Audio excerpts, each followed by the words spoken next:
El título del tema es ¿En qué estamos arraigados? Y esto nos suena claro, ¿arraigados en qué? Nos lleva al título del congreso que vamos a iniciar hoy. Es que este tema yo creo que sea un inicio del inicio que vamos a tener hoy en el Congreso Mundial. ¿En qué estamos arraigados? Entendiendo que arraigar es afirmar, poner firmemente una cosa, enraizar nuestra vida, nuestro pensamiento en una cosa, en una costumbre, en un sentimiento o en cosas que no son tan buenas como un vicio, por ejemplo. Eso es arraigarse. Y por supuesto que en Colosenses 2 vamos a examinar esto. Miren, Colosenses 2 del 6 al 7 van a ser versículos muy examinados en este congreso.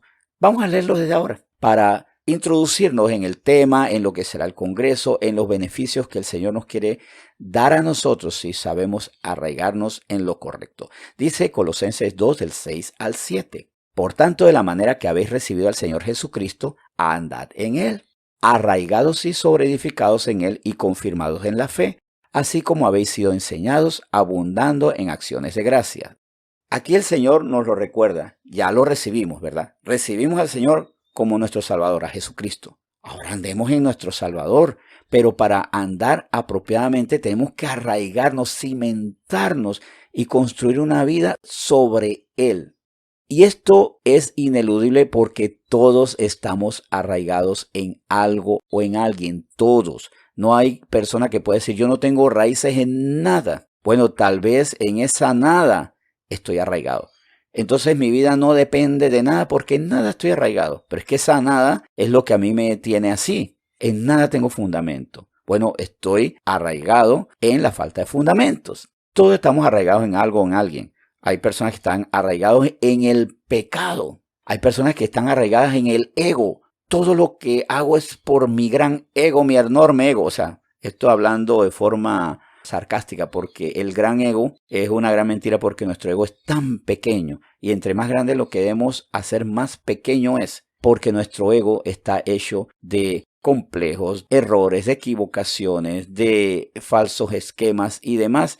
Tanto que al final es un globito que se desinfla facilito. ¿Y qué es un globo grande? Pura superficie, pura membrana llena de aire. Y por eso se desinfla. Y cuando vemos el globo más enorme desinflado, ¿qué es? Nada, una cosa patética. Y eso es nuestro ego, cuando lo hemos cimentado en lo que nosotros creemos y solamente en eso dependemos.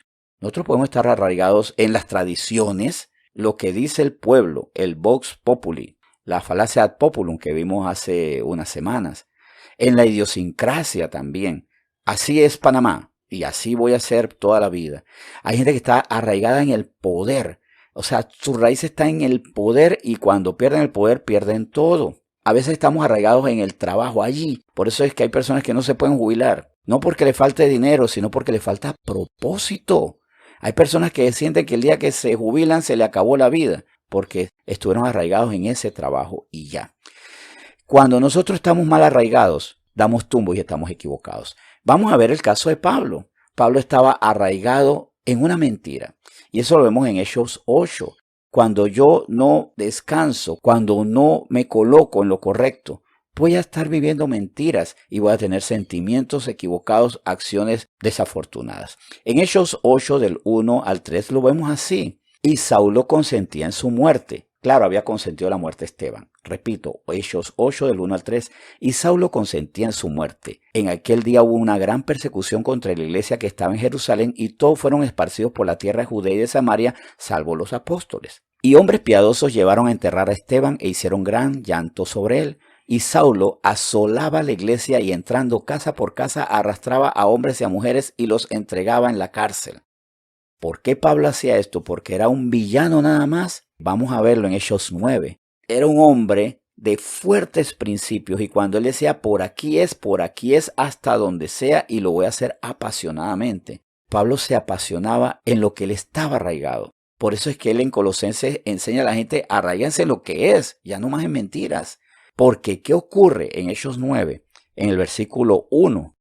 Saulo, respirando aún amenazas y muerte contra los discípulos del Señor, vino al sumo sacerdote y le pidió carta para las sinagogas de Damasco, a fin de que si hallase algunos hombres o mujeres de este camino, los trajese presos a Jerusalén. Mas yendo por el camino, aconteció que al llegar cerca de Damasco, repentinamente le rodeó un resplandor de luz del cielo, y cayendo en tierra oyó una voz que le decía: Saulo, Saulo, ¿por qué me persigues? Él dijo: ¿Quién eres, Señor? Y le dijo: Yo soy Jesús, a quien tú persigues. Dura cosa te es dar coces contra el aguijón. Él, temblando y temeroso, dijo: Señor, ¿qué quieres que yo haga? Y el Señor le dijo: levántate y entra en la ciudad, y se te dirá las cosas que debes hacer. O sea, él se dio cuenta que estaba equivocado. ¿Cuál era el conflicto de Pablo? Que seguían a un falso Cristo. Ese era el gran conflicto. ¿Cómo esta gente está tan loca de estar siguiendo a un falso Cristo, a un farsante, a un embustero? Así que voy a perseguir a toda esta gente que está arraigada en la mentira. Hasta que se dio cuenta que el que estaba arraigado en la mentira era él. Y apenas que él se da cuenta que está parado en el piso equivocado, de ahí se mueve. Él se rinde ante quién es el Salvador, quién es el Mesías, ante quién él se opuso, y le dice: ¿qué quieres que yo haga?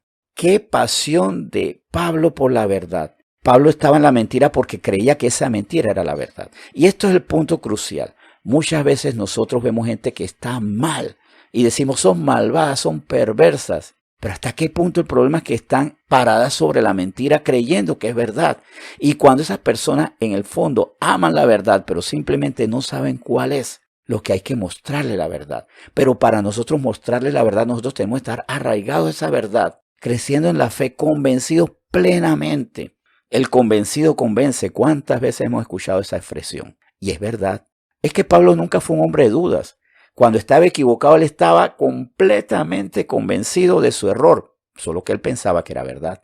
Cuando descubre la verdad, él completamente convencido se fue detrás de esa verdad.